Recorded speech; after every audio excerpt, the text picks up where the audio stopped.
What's up, everyone? Welcome back to the show. I am super pumped to introduce my next guest to you. He is an incredible entrepreneur and businessman, and he built his first $1 million business by the age of 25. And then in the next 5 years, took that business to 40 million, which is insane. He's developed and teaches an effective system that helps people build an unbreakable foundation for themselves, as well as their organizations. And he shows them how to properly manage motivation throughout their team. He's happily married to his wife and business partner, and they have two amazing kids together. And he says that they are the drive behind his obsession to make sure no person's potential is wasted and that everyone he comes in contact with is able to experience their maximum level of success. So please welcome to the show, Matt Granados. I appreciate it. Thanks for having me. Absolutely, man. And I really appreciate you being here and taking some time out to hopefully share some wisdom and some of your expertise with our audience. It sounds like you've had quite a journey in business and in entrepreneurship, and I definitely want to get into that. But, as I do with all my guests, I was doing a little research on you before we jumped on, and I was going through your Facebook. I can tell that you're definitely an obsessed man, with your beautiful family, with motivating people, but also with your Sunday planning. You got a bunch of posts on there about Sunday planning, and most people just spend their Sunday chilling, but not you. So can you explain that a little bit? Yeah, so it goes into our whole philosophy that we have with our company Life Pulse, that the best way to manage your entire life is 1 week at a time. So we started off this program where my wife and I would sit down on Sunday and we would just go through our week separately and then come together and then discuss what we need to do. And I realized that one of the reasons why I was so disconnected, probably with the one person I should be most connected to in my life, was not because we don't know each other, we didn't talk in a way that made sense to each other. So every Sunday, we go to church in the morning, then at night we open up a bottle of wine, relax, and we actually celebrate this week coming up in a way that's kind of sounds less celebratory than most people would, but we actually plan. We go through what it is we need. We go through we have a planning system we call the LP. It's a pen and paper planning system that we built this entire consulting business off based on her and I getting on the same page. And Sundays are fun for us. That's why we love Sundays.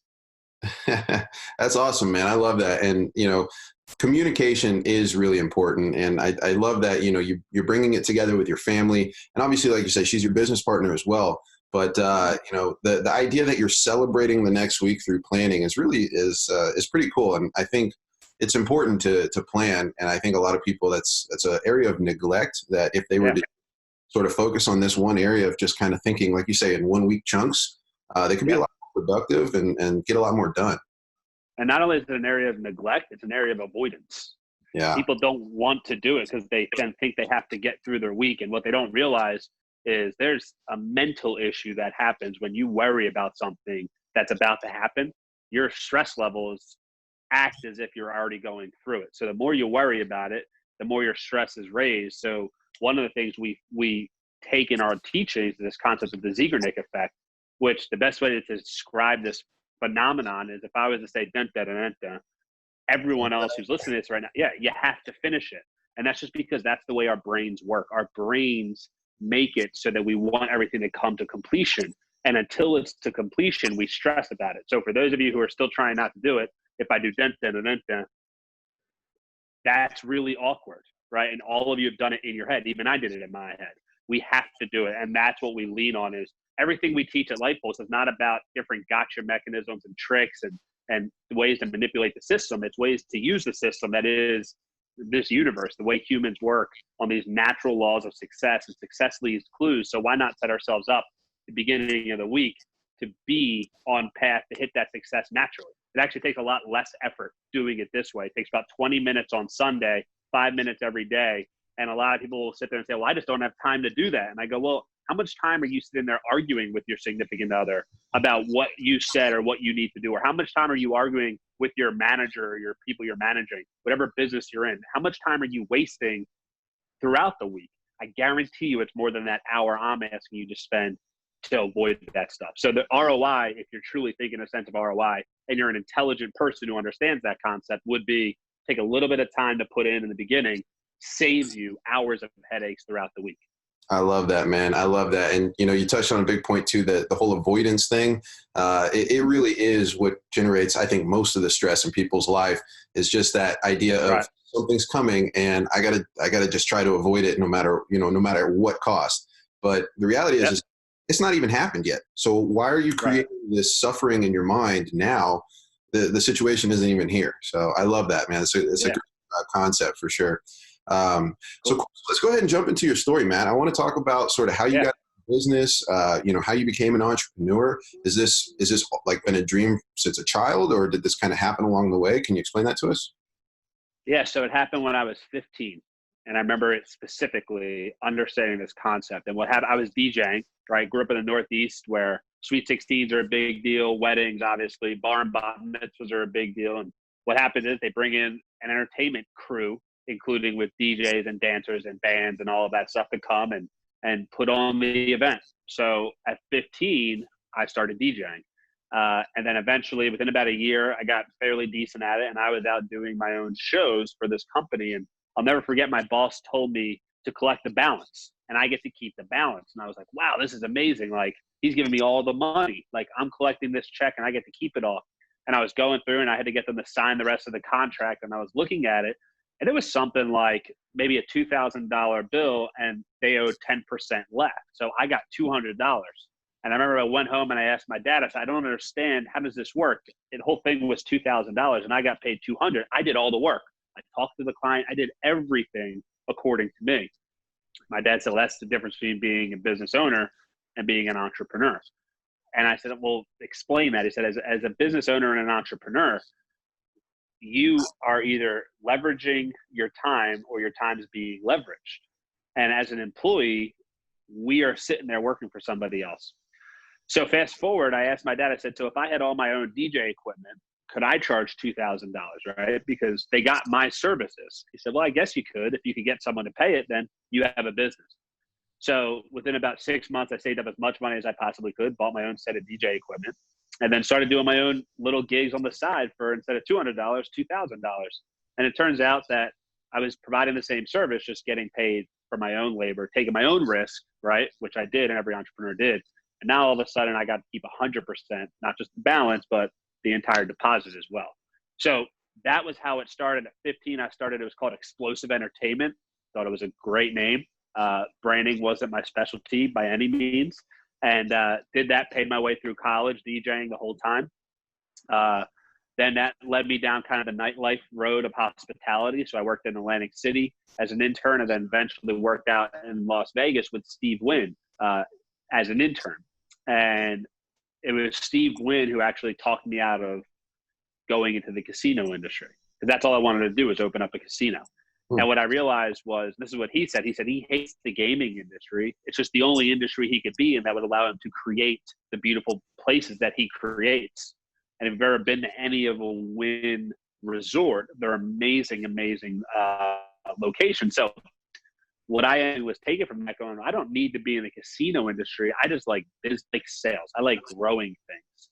And that was what triggered me to get out of working for somebody else as an intern. And I said, you know what, I might as well either go get my MBA, which is going to cost me $60,000 to $100,000, or invest my money in a business that's going to teach me what the MBA will teach me from an actual tactical perspective in about 6 months with the guidance of some mentors and some information. And I'm glad I took this route. A much better ROI. So we did our first million, jumping into that first business, Pocket Pets. We did our first million within our first year. And then we grew ever since. And that was the number you were talking about in the beginning. So that's the journey of how it all began. From there, things have sprawled out to multiple businesses, lots of stories. And our biggest way now is coming back. And how can we offer the same opportunity for people who are just getting started, kind of that younger entrepreneurial group, and recognize, look, your option's not just go to college, get the job, go work for someone else. That's kind of going up in the air right now, and you don't have to do that. That's an option. We're not against it, but it's not for everybody. Right. Yeah, I love that, man, and I love the lesson that your father taught you in the beginning, because that is what really inspires the change, and when somebody understands the difference between being an employee and an entrepreneur, and trading your time for dollars, or leveraging your skill set and what value you're bringing to the table, it can change everything. And Yeah.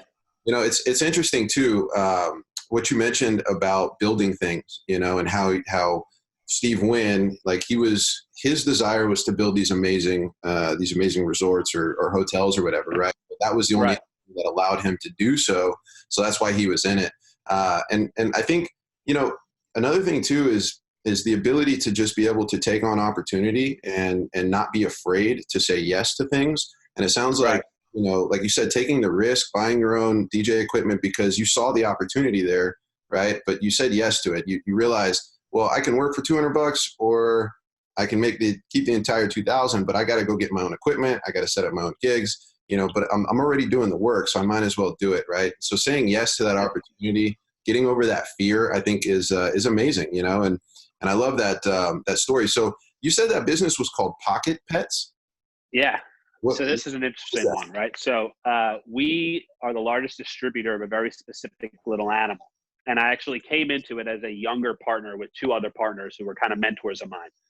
And we built the business up as kind of this trifecta. It was kind of built when I came in as far as the structure behind it, but as far as the growth that came over the last decade, it's a very small animal called a sugar bear or a sugar glider. It's a marsupial, like a kangaroo or koala bear. And the story of that business is pretty interesting, that it kind of skyrocketed. We did, like I said, we hit that million mark very quickly, and then it's grown ever since. But there's been a lot of ups and downs. And this is the things that I've learned most about being an entrepreneur is it's not glamorous, right? Like you see these guys online, you see these gurus out there, this is one thing, Gary Vee, say what you want about his language or the way he presents it, but it's just real what he talks about. And where that comes from is just this fact that for the right person, entrepreneurship is perfect. But for the right person, being a CPA is perfect. And for the right person, being a corporate, juggernaut or whatever you want to call it, somebody just grows through the ranks in a corporate bank or something that, is not as quote unquote glamorous as what the entrepreneurial dream has become. I'm telling you, if it's not for you, do not do it. I thoroughly enjoy the process of going through it. But when you get married like I did and realize that my wife, although she can be entrepreneurial because she's way smarter than I am, she's way more adaptable than I am, that's not where she's comfortable. Me, I'm not comfortable in the consistency. When things get consistent, my business mind goes crazy. It's like I almost create my own chaos because I function better in that. So with Pocket Pets, we've built it up and down. We've had sales reps where we were going out doing tens of thousands of dollars a weekend per team all over the country. To right now, what we do is we actually have distributors that we bring on, and we're so confident in our system that instead of them paying us to be a part of our business, we actually pay them to start their entrepreneurial journey. We literally will cover the cost to get into it, and then we'll also pay them on top of it to go out there to do the local shows in their area, build their own business within our safety net, which is exactly what I did 10 years ago, and do whatever it is they want to grow the business. We support everything, customer service, marketing, all of that stuff. They just go out there and they're the face of the company. And that has been where this company has become more into my wheelhouse, which my whole goal in life is to help other people reach their full potential. And when I'm out there building a business and making a ton of money selling products, that's okay, right? And that pays the bills and that makes people happy, but it doesn't fulfill me. What fulfills me is finding someone who's at that 20 to 25-year-old, maybe 30 years going, kind of your story, right? Like I'm in construction, I want to get out of it. What can I do? Giving somebody a safety net to come in for 2 years, kick ass in this business, make, a couple $100,000 doing it, because that's the potential of it, and then take that money and start their own business elsewhere. And then again, that leads to another lesson I learned as an entrepreneur is you don't need money to start a business. You need a good product to start a business. If you have a good product, the money will come, sometimes faster, sometimes slower. But one thing we have is a product that we know if individuals get out there, they'll make money doing it. So that's a quick synopsis of that business. And that business has been going on for over a decade now, and I don't think it will ever go away. No matter what the recession, the economy's done, people always want to take care of their pets. The animals live for 12 to 15 years. They're amazingly smart, just as smart as a dog. They learn their name, they come and they're called. And even crazier is we trust what we do with these animals so much that we give a 12-year warranty with every animal that we adopt out. Because we know the animals, if they're taken care of properly, are going to live a full life with the human. Wow. So that's business number one. Well, that's really cool, man. And I honestly have never seen one of these animals. So you're talking like literally like a little, like a squirrel or something, or what is it like? Yeah. So it's a marsupial, right? So it's not a rodent. but look wise, it's like if you were to take a flying squirrel and a hamster and put them together, this cute little thing would pop out. So, but they're amazing, amazing little animals. If you want to see, you go to ppbizop, ppbizopp.com. You'll see a little bit about what the business does there. And for some people listening, that might be an interesting thing. I know that wasn't the main content of why we're on this podcast. No. But hey, if someone is looking for something to jump into, there's something to look at. And if you fit our qualifications, we'll bring you on and show you how to do it. No doubt. We're pretty selective, though. Yeah. Well, I'm a pet owner myself. I've got a dog just outside, and I love pets. So I'm thinking like, Oh, cool. I got to check it out just to see what these little guys are. But you talked about you talked about something that I think is really important, and that is self-awareness. You brought up Gary Vee and sort of how he shows his journey and talks about entrepreneurship. Like you say, it's not for everyone, and it is definitely a tough road, and it can be lonely, it can be hard, it can be depressing in times, because we are building everything ourselves, and we are, having to deal with the results of our efforts, right? And when you're just an employee, if you're in a job, all you have to do is show up, and so it's not that difficult. So I think that self-awareness element is really, really critical. And for everyone listening, like Matt said, entrepreneurship is not for everyone, and if you feel like you're just chasing the Instagram entrepreneur idea that's being put out there and sort of glamorized, definitely double think what's going on, and think about who you are as a person and what kind of environment you thrive in, and sort of the things that are important to you. Because I'm very much like you are, Matt, where it's like we thrive in change and sort of chaos, right? Because as soon as something gets comfortable for me, I start to freak out. I'm like, okay, I got to try something else, and I think that's just kind of I don't know. It seems like that's a pretty standard thread of being for the entrepreneur. It seems like a lot of entrepreneurs can relate to that. So I love that you brought that up. I think it's really important. And the one thing, though, is that's not a good thing, right? Like, that's a trait that you and I have, but we shouldn't, there's ways around that, right? And that's where the entrepreneur needs to get out of. I know that once a business hits $1 million, I need to get out of the way. Yeah. I can spark the flame, but I can't keep the fire lit. And it's really important to know where your strength is and what you can or can't do during the entrepreneurial journey or during the business build. When we have clients that come through our other business life pulse, one thing I always tell them is, where are you in the lifespan of a business? Some people can take a business from 0 to $1 million quickly. And then some people can take the business from $1 million to 5 million, and then 5 to 10, and then 10 to 100. Who are you? And if you're a 10Xer, you might, doing a 10X on 0 is 0. It doesn't mean you're going to be able to start up a business. But if I can give you $1 million business and you can 10X it, you're in a great role. So don't sit there and think you have to start something. It might be better for you to buy something. It might be better for you to go work for somebody. And don't let your, the societal norms of what the definition of an entrepreneurship is, what you should or shouldn't do, ever interfere with it. Because if I were to do that, I never would have started a business selling sugar bears. I never would have started a business selling local produce throughout the country. I never would have started a consulting business. I never would have married my wife in the way that we did and the speed that we did. We never would have had the kids we are. And here's where I am right now. My current setting, this thing you see in the background, this is not an office. My daughter has some medical issues, and we're actually in the ICU right now having this conversation. And here's why I love being an entrepreneur is, although I don't know when my next paycheck's coming, right? We never do. I do know that I'll have the freedom and the flexibility to do it where or when I want. Now, I'm going to work. There's no question about that. And a good saying that I get is, when you're an entrepreneur, you get to work 80 hours a week whenever you want. But don't kid yourself if you think you're not going to work 80 hours a week. So if you're trying to get less work, don't come this route. That's not this route. If you're trying to get more flexibility, more freedom, only if you make it, which is usually less than 5% of every company will get to that $1 million mark. Then you might get a little bit more flexibility, but only until you actually recognize what an entrepreneur is will you ever get the freedom. And that's where the concept of work-life balance comes in. And I hate that term. I like what it means. I hate the way it's used, because work-life balance means you're comparing two things. And the entire philosophy behind our consulting company, which has taken off like crazy, is this concept of work-life integration. You can't have two different things. You're the same person throughout. And the reason people's stress levels through the roof, the reason people feel overwhelmed, is they're one person at work, and then they're another person at home, and then they're another person with their spouse, and then they're another person in front of their kids, versus being the same continuous person throughout all aspects of your life. And that will lead us probably into our next question about work-life balance. Yeah, that's a perfect segue. And definitely it's something that is really, it's sort of a misnomer, but it is true that, like you say, when you leave, let's say you're an employee and you want to become an entrepreneur, like you're leaving that 40-hour work week, to work 80 hours, 100 hours, 120 hours, like you have to work your face off to build something from scratch, Yeah. And it can be tough, so that whole, I guess it's not a balance, or like you say, it doesn't have to be one or the other, but it is important, I think, for people to also care for themselves, right? And take care of their self, the things that they love, as well as their business. And I mean, I wasn't gonna bring it up, but since you did, like the fact that you're doing this interview right now from, like you say, your current setting in the hospital is just a real testament to how driven you are to do the things that are necessary for your business.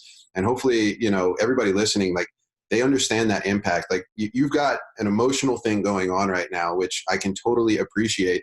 But at the same time, here you are, having this conversation with me, talking about business, being on my podcast, which I also really, really, truly appreciate. So thank you for being here. And, happy to. I think, it's so amazing that you can, like you say, work when you want to work as an entrepreneur and live when you want to live, right? But you have to be the same person throughout. And that cohesiveness, that integration, as you call it, I love that concept. So what are some strategies for maintaining, keeping the wife happy, keeping the kids happy while at the same time running the business? Like how are you managing it all? Yeah. So the first part is choosing a good partner, right? I have the best business partner in my wife possible. She fills every hole that I have in business. Right now, while I'm here, where's my business partner? She's right next to my daughter in the hospital bed, right down the hall. So having that understanding and connectedness and communication has been key. It's Tuesday, right? I'm kind of lost on the days. When you sleep in a hospital, you don't know what day it is, right? We had our conversation on Sunday. Do you know what was not talked about on Sunday? Our daughter getting sick and going to the hospital on Monday, right? So things happen. So we have this, at Life Pulse, we talk about this 80-20 principle of planning. And what that is that 80% of your life you can plan, 20% you cannot. However, if you don't take care of the 80, that 20% feels like 100. And that's where people fall off and feel overwhelmed. It's not the majority of life. It's the minority that throws you off. So take care of the majority so that when the minority shows up, which is bound to happen, you're in a good spot to handle it. That's why we could still have this call. That's why I didn't have to cancel this. 9 times out of 10, if something like this was to happen, most people would go, hey, sorry, man, can't make it happen. Well, because we have the 80% fully taken care of, this 20, which is a huge deal, allows us to balance off. So to answer the question more specifically, the strategy we use, we actually created the entire system. It's called the LP. It's a 9-part system. That's 9 questions that I asked myself during the hardest time of my life. Basically, within a 30-day period, found out that employees were embezzling over 6 figures from me. Found out that health-wise, the doctors basically told me that my stress levels were so high that I was dying faster than I was surviving. So I needed to fix that. Spiritually, mentally, I didn't have any time to grow because I was so busy building my business. And I was engaged at the time. And then my fiance, out of nowhere, the day before we left for a trip to Greece, gave me the ring back, said, I can't do this anymore. I got to go. So all of that happened in 30 days. So I call that my heartbeat. And the reason I call it my heartbeat and the reason the company is called Life Pulse is because if you look at the way our life's supposed to work, it looks a lot like an EKG, right? It's not a flat line. Flat line represents what? It's the absence of life. No one's life looks like that. And if it did, you're definitely not listening to this podcast. And most likely you're not even upright, right? You can't live if you don't have that heartbeat. But our life looks like that. Ups and downs, ups and downs, ups and downs. So how do we manage it? Well, during this time frame, one thing I could do is I could only make it to the next Sunday. Like I could only do 1 week at a time. Anything over that was just too much to handle. So I would focus 7 days at a time. And that's where our 7-day planning structure came from. You'll hear a lot about, 90-day plans and single-day plans and 6-month plans and do a full year plan. I mean, you could plan all you want, but I found 7 days is the best way for our brains, the way our human minds work, to function and then reset and start over. So we started off with that. The 9 questions that you ask, and you can find this easily. If you go on our website, www.lifepulseinc.com/mylp, you can get an access to the LP. We'll send one over to you. And then if you want, we'll even put in the show notes kind of a promo that they can get to get some free stuff for being part of it or listening to your show. But it's really important to make sure that you have a system to go through. Every Sunday, we answer these questions. We get our brains out onto paper because it's impossible to manage everything you have to do in your head. I don't care whether you use a phone or you use pen and paper. There's benefits to pen and paper. That's why we tell people to do it. But I promise you, you cannot do it all up here. You have to get it out. The majority of the people try to do their whole week up here. And the way I relate that to is it's like doing a puzzle. No one can do a puzzle without taking it out of the box. And if you can, call me and tell me how you did. It's impossible. But the way you do a puzzle is you take the box, you open it up, you take the puzzle, you dump it out. You spread out all the pieces, start with the corners, then the sides, and move your way in. You've all been taught that since you were about 4 or 5 years old. But yet all of a sudden we become adults and we have this massive puzzle we call life. And how do we do it? We don't even open the box. So getting it out on the paper into the LP is the structure we teach. Once you have your thoughts out there, you can then arrange it the way you need to arrange it and be strategic about what things you do first. So the concept behind the LP is what we call reverse planning. And reverse planning works like this. You list every single thing you want to do. What do you want out of life? Internally, how are you growing your mind? Physically, how are you growing your body? Relationally, how are you growing the connections in your life? And then professionally, how are you growing your career? Taking them and then going through what you need to do. So what you want to do, then what you need to do, and then here's the key, is you only do what is important. And the definition of important, according to us, is what is related to a goal of yours. If it's not related to a goal of yours, either you push it back or you delegate. Give it to someone else. Hire an assistant. Pay someone to come do your laundry. All of these things that you sit there and go, I don't have the money to do it. Well, guess what? Money equals time in today's society. We all have 24 hours. The question is not how do you manage and leverage your money, it's how do you manage and leverage your time. Money will come. That's not hard. And if you've ever been successful, you know exactly what I'm talking about. It's not hard to make more money. No one's been able to figure out how to make more time. When you use our system, this 9-part system, what we're finding is the people who are responding back are getting an average of 15 extra hours every single week by doing this. Here's what that equates out to, just so I can do the math for you. 15 hours a week equals about a weekend every single month, which equals about an extra month every single year. So if I was to tell you for $30 for this planner, you use this system, it's a 90-day planner, and you're going to get 15 extra hours every single week. That means you're going to get an extra month every single year of being productive. Do you think you'll be more competitive than your next person? I think so. And that's the one thing that we show. We can't create more time, but we can show you how to do a lot more with the time that we have. Well, I was going to say, man, you said nobody's been able to create more time, but it sounds like you guys got pretty close, We're getting there. We're getting there. That's awesome. And that LP planner is definitely something I'm interested in. I'm gonna go check that out as soon as we're done here. And that would be great. Yeah. For everyone listening, I totally recommend as well, keeping your thoughts out in some form. Like you said, whether it's on your phone or whether it's pen to paper, you gotta put it down somewhere, because it just, this, as amazing of a contraption as your brain is, you just cannot remember everything. Right. And Absolutely. Pen to paper is definitely, I agree that there's a benefit there. And maybe it's because I'm a little bit older and sort of from a different generations than some of the kids today. But like for me, just writing something down, it makes it real, as opposed to like Right. typing in my phone or something like that. So that's really cool. And I definitely appreciate, hopefully, like you said, we can set up, some kind of little thing for the listeners here to go check out that planner. But, it's really, it's amazing, man. I mean, just listening to you talk, I can tell like how driven you are and how much, how much you've done in your life to get to the point where you are today. And, to come on and share these things with us, I really appreciate it. And I want to get your thoughts, sort of in a different space now, which is kind of like this digital landscape. Because, as the world is evolving, technology is changing, like business is changing as well. And the way that people communicate and search for information and buy, Absolutely. it's all sort of being disrupted. So I'm interested to get sort of just your insight on to what you think about the digital landscape in regards to business. Absolutely. So remind me to talk about disruptors too. So, because it's two different questions there. So the first is the digital landscape. So we just wrote a book called Motivate the Unmotivated. It's all about correcting the synapse where motivation goes to die. I truly feel with the clients I've worked with, the coaching clients, I mean, we charge up to $5,000 a month to work with individuals one-on-one. down to $1,000 a month to work with them one-on-one. So we've done everything in between. We also work with corporations from Fortune 500 down to startups. So I've seen a lot of different people go through this program. And when we started realizing that the concept that you can't motivate other people is a complete myth. Now we accept it because it's difficult, but it comes down to understanding what's happening in the environment. So here's where the digital world's going and why we need to be ready for it. Is if you want to know what's going to happen to an industry, you don't look into the future because you can't tell it, but you got to look into the past. Revolutions in the world, not like wars, but I'm talking like the agricultural revolution, industrial revolution, all of that stuff used to happen in different lifetimes. So go back and review them. We have an entire chapter on this, how the speed of technology is doing. And that's what technology is really doing, is it's speeding up that process of change.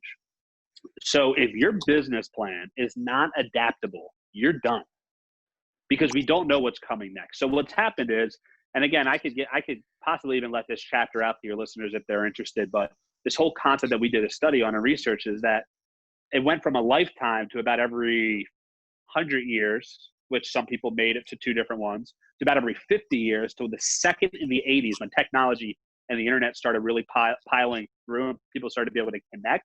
It's getting down to about every 10 years, and it's getting even less. Meaning 10 years ago, the technology from 10 years ago is completely outdated. Whereas, when the horse and the plow came out, all of a sudden things changed. Then the tractor came out, all of a sudden things changed. Then the factory came out, and all of a sudden things changed. But when you have an assembly line be the most effective kind of generational change in the 1900s, up until about the 80s, right, when the internet came out, that's a lifetime where things haven't changed. So one thing our program does, and we come in and we teach people this unbreakable foundation, and that's our whole goal, is to make you unbreakable, meaning no matter what that 20% is, you got that 80 figured out, is that you need change and growth to be part of your business plan.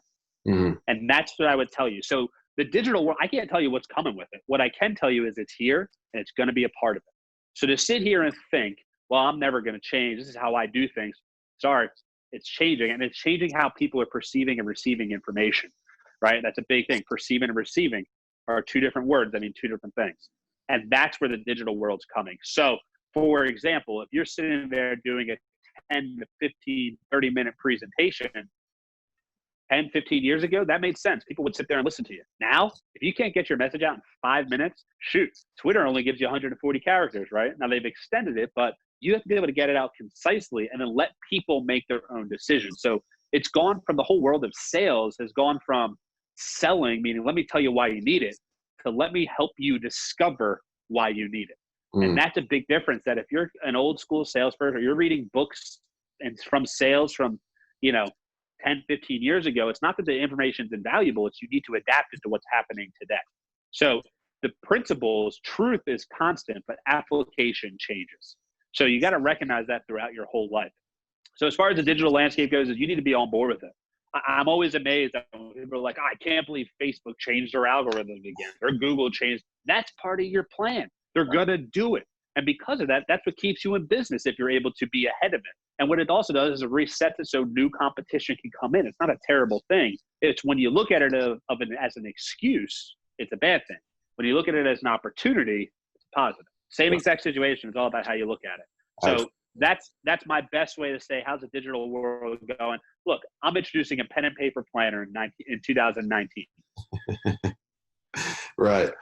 That's a crazy thing. How does it work? It's because the truth behind pen and paper are better than technology. See, technology, what it does is it makes you more effective or efficient, not necessarily more effective. Effectiveness is what I look for. Because if you have look at what Excel did, right? A spreadsheet. We've all worked with them. If you've gone to school, in the last 20 years, you've worked with an Excel spreadsheet. If you've been in business in the last 20 years, you worked with an Excel spreadsheet. If you ever put a formula in an Excel spreadsheet and you put the wrong data in, you get that terrible sign of an error or void or reference, right? Something's wrong.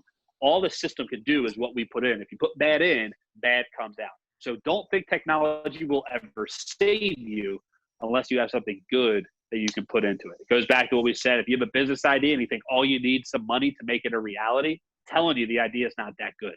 You can find a way to test it. I have a rule to myself that I need to be able to test any business for under $5,000 and at least make a transaction. If I can't do it in $5,000, and honestly, it probably should be lower nowadays with how cheap it is to do some of this stuff. If I can't make a transaction at $5,000, it's not a good enough idea to put more effort into.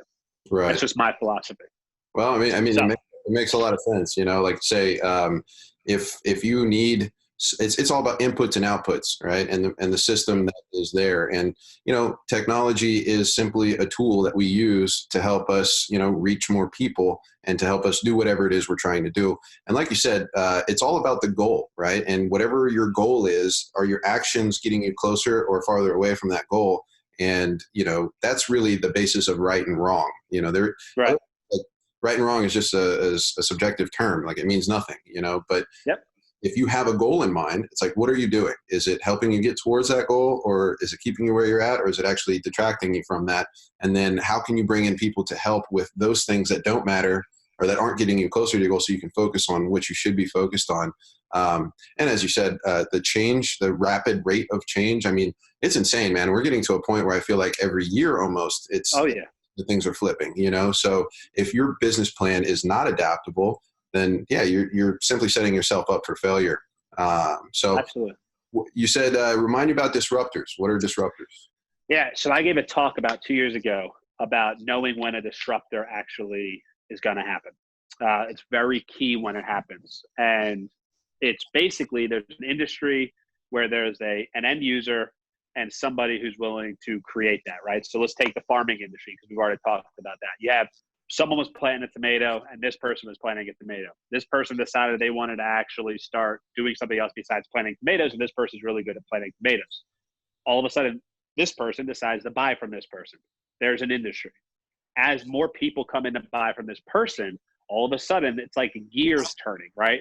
2 gears going this way, but you need a gear in the middle to actually help it grow. And that's where industries flourish. The problem is when those big businesses get too big, the gears start coming around, and this is just how gears work, and eventually the gears hit each other. So take Uber, for example, right? There was the cab industry, right? There's an individual who was willing to drive. There's an individual who wanted to ride. The cab industry got so big that there was a standstill, because if you're in New York, it didn't matter the quality of service. It didn't matter that they were on time. It didn't matter how much you're stuck, right? That's all you had to offer until another gear comes in between. And when that fourth gear comes in and gives space, the industry shrinks, and the end users and the producers actually get to come together. And that's how a disruptor is corrected. And that's when a disruptor is ready to happen. Uber wasn't the first person to think of Uber, right? We've all had the idea, right? They were the ones who made it a reality, but also timing was very important. They hit the market right when they needed it. You look at leaders, you look at Gandhi, you look at MLK, all of this happened in the same way. Every single revolution or disruption has happened the exact same way. We went through a list of 100 separate disruptors, and you could see exactly when the timing was right for them to come out. And that's why timing is so key, in knowing A, when a disruptor is needed, B, when a disruptor is coming, if it's in your industry, and C, how to be that disruptor. And that's one thing we work with all of our clients on, is being positioned to either handle, deal with, or be that disruptor that's coming also. I love that, man. And that's such a good way to look at it too. Like, like you say, as the industry grows, the gears get bigger, but once they clash, then it becomes a standstill because they're locked, right? And so that's the perfect opportunity for a new idea or for a new solution. So yeah, that makes a lot of sense. And, I want to touch on one thing that kind of circle back to that you mentioned earlier, which is motivating other people. You said that a lot of people, they accept that they can't motivate people because it's hard, but the reality is right. We can motivate people. And what are some ways to motivate people? Because I know, and I'm asking for me personally, because I've got people in my life that I really truly care about, and I see them sort of struggling needlessly, you know what I mean? And I know that they're capable of more. So what are some ways that we can actually reach out to these people and motivate them to do something? So the first thing is there's 4 things that we call our motivation catalysts, right? And motivation is a mindset. It's not a character trait, right? People aren't unmotivated. They are acting in an unmotivated way. Because it's a mindset, not a character trait, I can change that of anybody. It's all about figuring out what it is that's going to motivate them and how do I give them more of that. So the 4 catalysts are freedom, acknowledgement, connectivity, and support. If you go, we actually have an entire assessment you could take. That what we'll do is, because we've talked about so many things, I'm going to send you a link that people can go to, and it will be lifepulseinc.com / podgift, PODGIF. And the reason why, GIFT, sorry. The reason why I want you guys to see that is because I'm going to put together a package that's going to have all of this stuff for your crew to go see, access, that will have our Unbreakable Foundation, a sample of this Motivate the Unmotivated book. It will give you a copy of the LP and everything you need to kind of get yourself going in order to move forward. And then that way you'll know exactly how it is, what's happening, and what to do. Because in a time of a podcast, and we can go through 7 different episodes going through these different things. But again, it's going to be lifepulseinc.com / podgift, PODGIFT. And it'll be for your listeners to go on and actually access kind of our whole gamut for a fraction of the price of what we normally do it for. Awesome. To do all the things that we'll probably offer face-to-face with companies like we do is going to cost anywhere from $50,000 to $100,000. I bet you I can find a way to get that under $1,000 for your listeners. Awesome. I'll have to work some things out. Unfortunately, I know this will get posted a little bit later, but we'll do that. So again, lifepulseinc.com / PODGIFT, and that will help you guys kind of understand exactly what it is that we do. But how do you motivate them? What's the quickest way to do it? There's 3 questions you ask. It's number 1, what are you actually focused on? What's the one thing you're focused on? What are you grateful for? And what are you working towards this week? If I know those 3 things about anybody, I can motivate them to do anything I want. Now, the key is to motivate them, not manipulate them. It's a big difference. I do not want people using this to manipulate people to get what I want, right? The key is I'm going to give them what they want. If I know what they're focused on, I know what they're grateful for, I know what it is I can help them get more of. If I know what they're working on, I know where their head is. And if their head's not on the task that I need them to be on, I need to help them either recognize it or move that where it needs to be. Like you said, avoidance is one thing, but a lot of it's just being unaware. A lot of people don't recognize that they're off kilter one way or the other. And Right. That's something we need to focus with the individual. So how do you motivate the unmotivated? It's very simple. It takes listening, not telling. It's because you don't understand them and you put them in a box, most likely, that they are unmotivated. And you forgot the fact that you can change that. And that's what we do. We walk every person through every single step of the way of finding out what their motivation catalyst is. Then we create what's called motivation packages around that. But again, it's a system that we put together that we'll give to all your listeners in this pod gift for you guys. Awesome. I love that, man. Thank you so much. And it really does help a lot. And thank you for that answer, because again, there's just like, there are people in my life. I'm sure there's people in our listeners' lives that, we really truly care about, and we want to see them do the best. So any sort of strategies to help, them is definitely a great thing. And I love what you said too. Motivate, not manipulate, and don't put people into a box, right? Because you're already starting to fail them by putting your assumptions on them instead of listening to where they're at, seeing where they're coming from, what are they thinking about, what's important to them, and then helping them, craft that into a new path to take them on. So, Matt, I love it, man. I really appreciate you being on the show, and Happy to. Definitely enjoyed the conversation. I got one more question for you, which based on all of your experience and where you're at today, everything you've done in business, what is one piece of advice that you would give yourself maybe 5 or 10 years ago?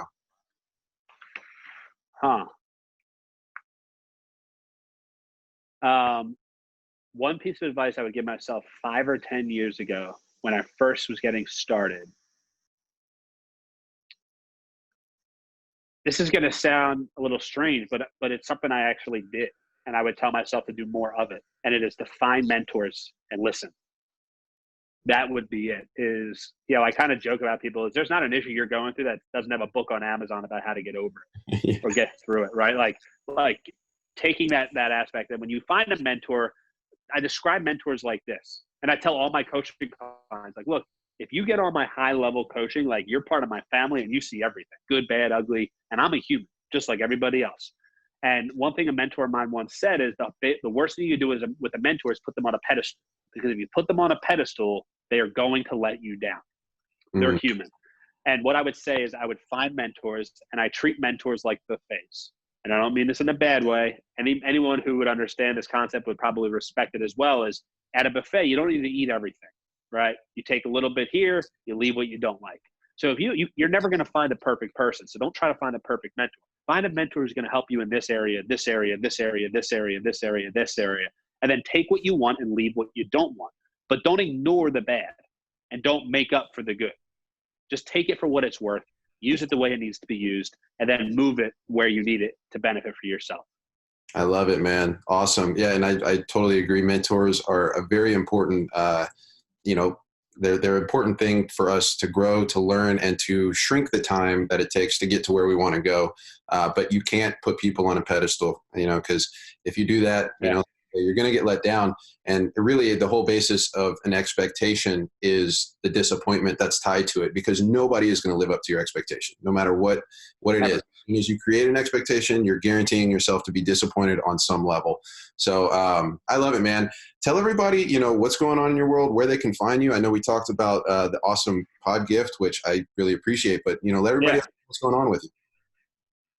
So you can find me, Matt87 Granados, on Instagram, on Twitter, on Facebook. You can follow our company, Life Pulse, at Life Pulse Inc. on all the handles. You can also listen. Maria and I have a podcast that we do called Relationship, REAL, Ationship. That is the way the format works is she brings a topic. I don't get any prep time, and we have to solve the issue right there. Usually we do something we're dealing with that week. And it just shows how, look, it's real. It's hard. Being married, it's not easy, let alone all the other stuff that comes with it, let alone be a business partner, let alone having a kid who has some disabilities. I mean, it's just a lot to deal with. And we're pretty raw, pretty real, and sometimes a little too much for people. But if you like to hear that, hey, other people are just as crazy, that's what we do there. And reach out. You know what I mean? Send a message directly to me. My email is matt@lifepulseinc.com. I'm not some person that's 15 levels up you'll never get to. I always will be in the trenches. That's where I work well. I told you that. I will have a CEO above me before I'll be out of the trenches, because that's where my strength is. I like working with people. I don't need a title. I don't need to be in the ivory tower. I'd much rather pay someone a couple $100,000 a year to take my business to that $10 million mark than me struggle to get it past 5. It's just who I am. It's what my strengths are. So one final thing I'd like to share is this concept as we're talking about these strengths is be comfortable acknowledging your weakness, but don't spend time fixing them. Acknowledge them and then leverage your strengths. And if you do that well, you will succeed in anything you need to do. Perfect. As easy as that.